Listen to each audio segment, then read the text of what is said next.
This is Podocarpus gracilior, and this is a standard. You'll hear me refer to standards as well as columns. The plant naturally grows as a column, but these are usually pruned into a standard tree with the trunk exposed below 6 feet.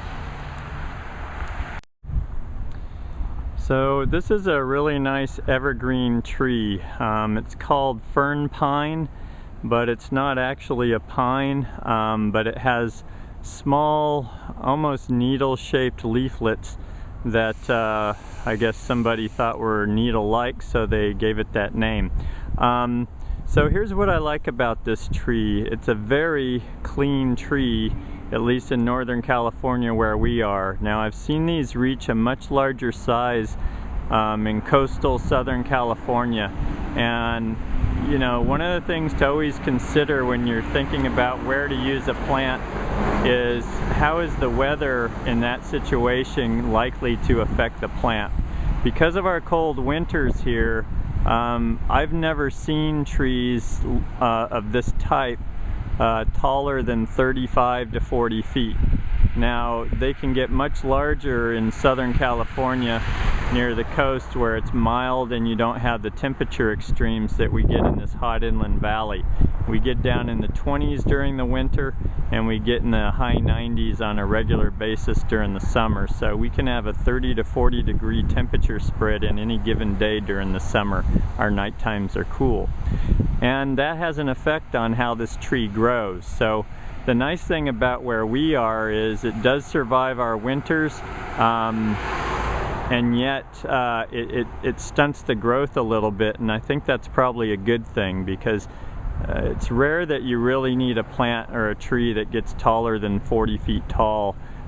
Just so you know, this is about a 35-foot tree and height-wise, and it's probably about 25 feet wide, plus or minus. So, and it's a very mature tree. This building here was probably placed here, it was probably built in the 80s. So this is probably a 25-year-old tree, plus or minus. And again, what I like about it is how clean it is. It doesn't have a flower. I actually have seen seeds on these in Santa Barbara, so it must have a flower, but they're inconspicuous as far as I know. And I've never seen a flower on this tree up in Northern California in 25 years. So I'm not really sure that in our weather pattern, the cold must have something to do with that. Here's a nice look at the foliage. And this is the thing, a lot of people really like the foliage and how clean and deep green this plant looks. And I agree, I really like how the appearance of this foliage. And you can see the new tips coming out here now. This is September, and this thing is still pushing new growth. I mean, one of the things is it grows virtually all year. So, well, I shouldn't say that. It grows in our area for probably a good 6 to 8 months while it's warm. And this is what the bark looks like. It's fairly clean. It actually does have bark much like some of the pine species. And they've kept this nice and clean underneath. Now there is some droppage here. It's not terrible, but there is some. The other thing that you see a lot of times is people will put this tree right up against buildings and to soften or frame around windows and such. And you have to be careful. This is a 25-foot wide tree. It really doesn't belong that close to any structure.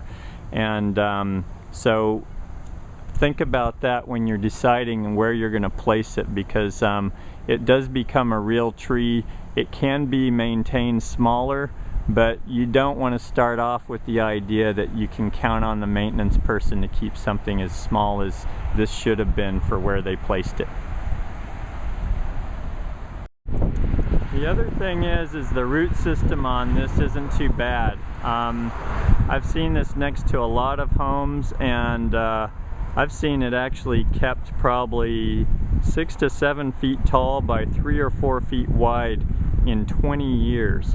So this is a very malleable tree, at least in our area where it stays cold during the winter.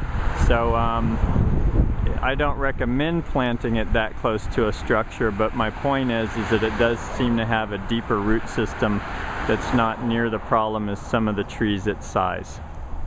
And I would say that it does have good drought resistance once it's established. I think it prefers some semi-regular water, deep watering, but I've seen these in some pretty dry conditions and handling it just fine, so I think once it's established it could handle that as well. And that's what I can tell you about Podocarpus gracilior, fern pine.